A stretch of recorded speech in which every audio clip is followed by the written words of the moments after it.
both broke down in tears. And that was it. That was the moment I knew there was no going back. The moment when I knew I had fully abandoned the Mormon faith. So we sat there, weeping for all the things we thought we had lost. It wasn't hard to stop going to church after that.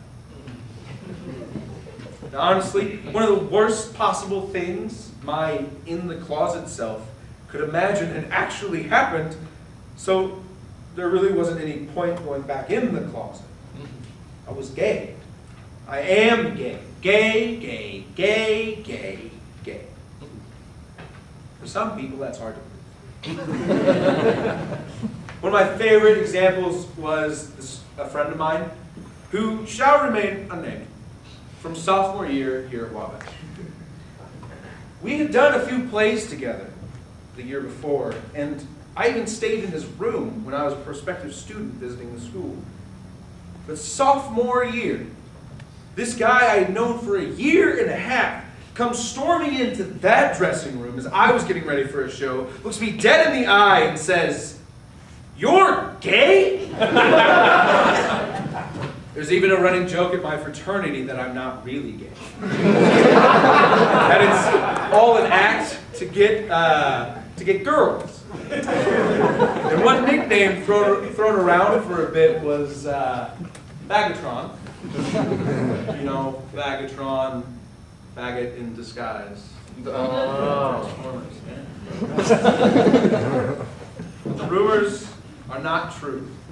I'm gay, I promise.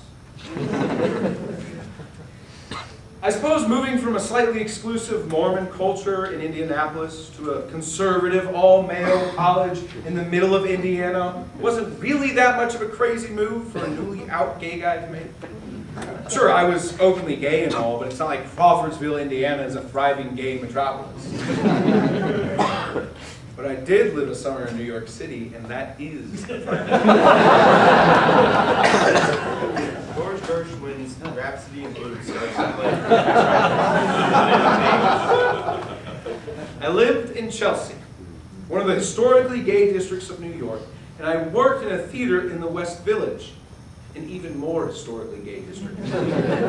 Down the block from where I lived, there was a rainbow flag hanging from every shop window, and on my way to work each day, I passed at least 5 sex shops. And if you know anything about the gay life in New York during the summertime, you'll know that the gay pride parade is definitely a thing. And it just so happened to end on the block where my theater was. Joe goes to the table, removes the cloth from the covered book, opens it, and pulls out a suction cup dildo.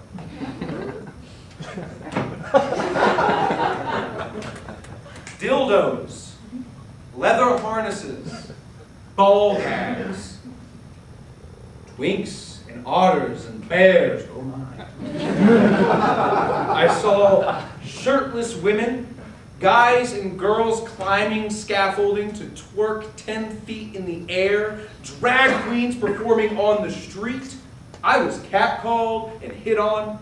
There were gay bars up and down the street. A male go-go dancer lived in my building, and groups of men who called themselves daddies or silver foxes. It was exhilarating and terrifying. I definitely was around the type of people good Mormons usually do not hang out with. I'm an ex-Mormon now. But there was something gnawing at the back of my mind. The dildos. The weird sexual categories are twerking on construction equipment. I get it. It's supposed to be about claiming your sexuality and not being ashamed, living out in the open with no fear. All of that is awesome. But every time I tell someone I'm gay, I'm tossed in with a group of flag-waving, glitter-bombing, heel-wearing caricatures of what being gay actually is. Maybe some of those stereotypes aren't so far off. I mean, look at this thing. Looks at the dildo on the ground and takes it. Either that's the gayest metronome I've ever seen, or it really is kind of weird. Now, as much as I love New York and all that it stood for, this new gay world really didn't seem to fit me either. Joe starts to change into a simple t-shirt and a jacket. He speaks while he changes. So, at this point, I have to admit something to all of you. I technically lied about something that I said earlier. I said that I didn't have multiple moms growing up. Truth is, I had two. Way back when Joseph Smith was doing his thing, he said that he received a rather convenient revelation from God that he was to marry multiple women. Somewhere in the neighborhood of 40 wives. And thus began the Mormon practice of polygamous marriage. But it's not just marriage. This is a holy sealing for time and all eternity. Inside every temple, there's this room called the celestial room. And on the two walls are these huge mirrors facing each other, reflecting into infinity. And a couple will enter this room dressed all in white and kneel across from each other over an altar, looking into the eternities behind and ahead of their loved one. Now, when these two are joined in the temple marriage, not even death separates them. You and your spouse are sealed to each other, and your children will be sealed to you as well. Now, I was one of those kids, the last of 5 born into the covenant. But as the last of the 5, I was pretty young when my mom was diagnosed with breast cancer. Shift to the cold, white lighting on the stage, the beep of a heart monitor.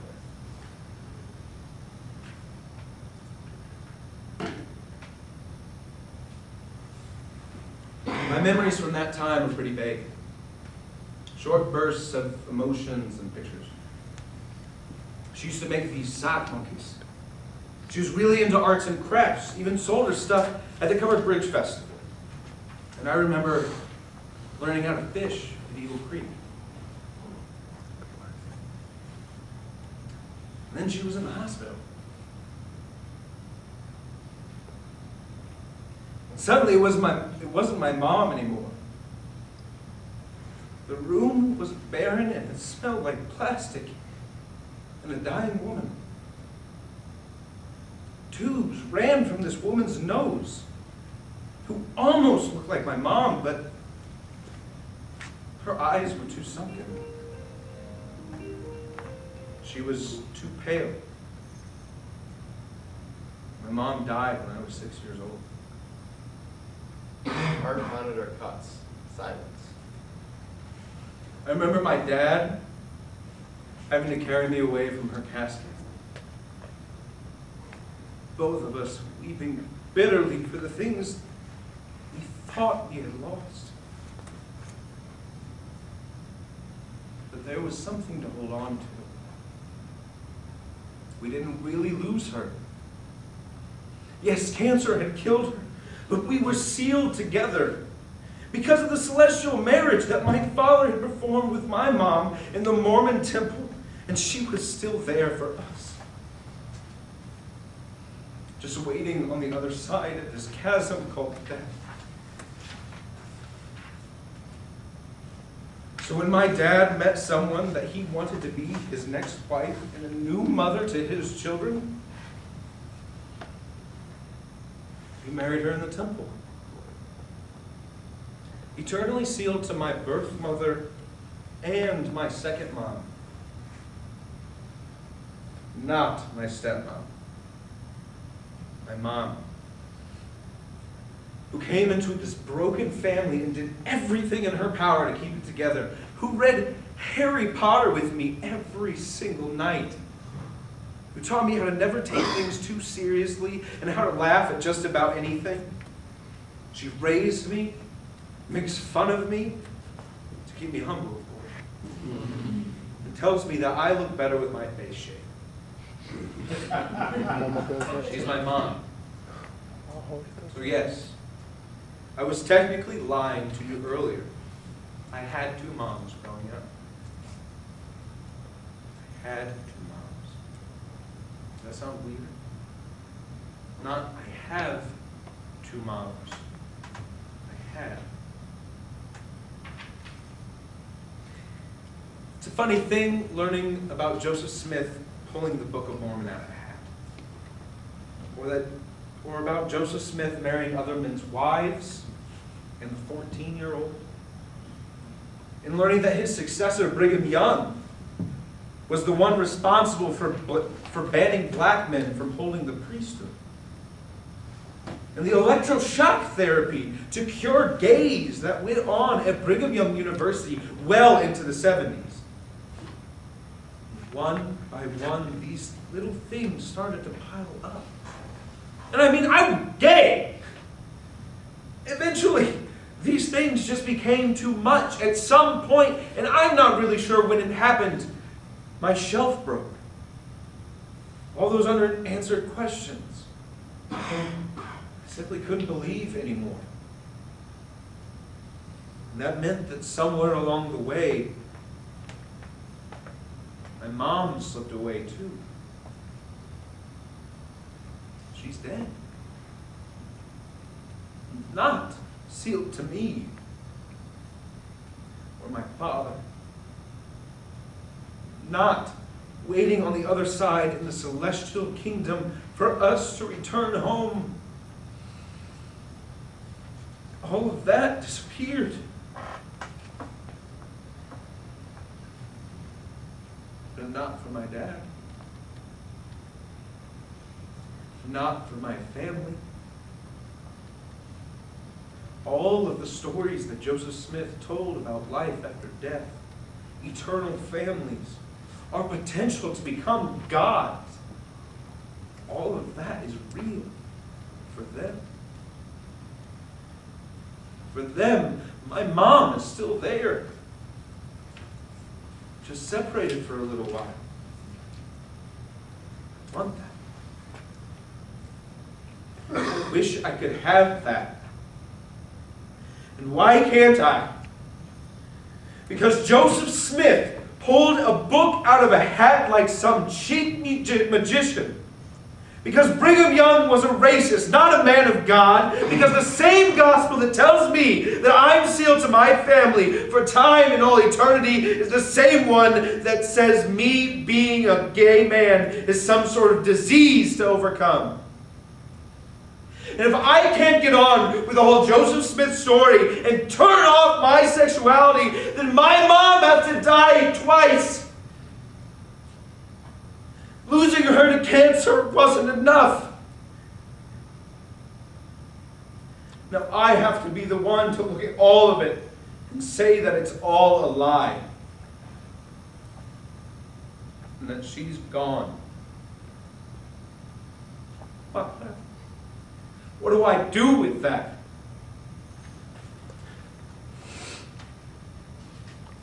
What do I do with that?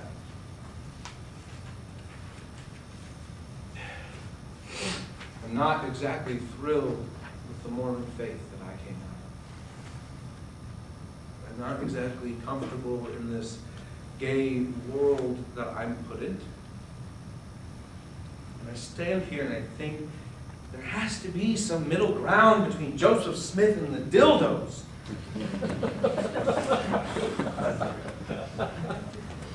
Thought a lot about it.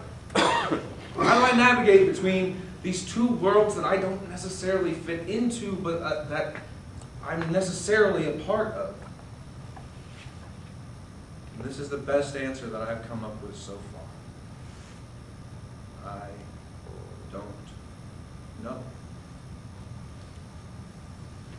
There's some things about the Mormon Church that I can't stand, that repulse me. At the same time, there's some beautiful things there that I desperately want. And then there are things about the gay community that I just don't get. But whether I approve of it or not, I'm part of it.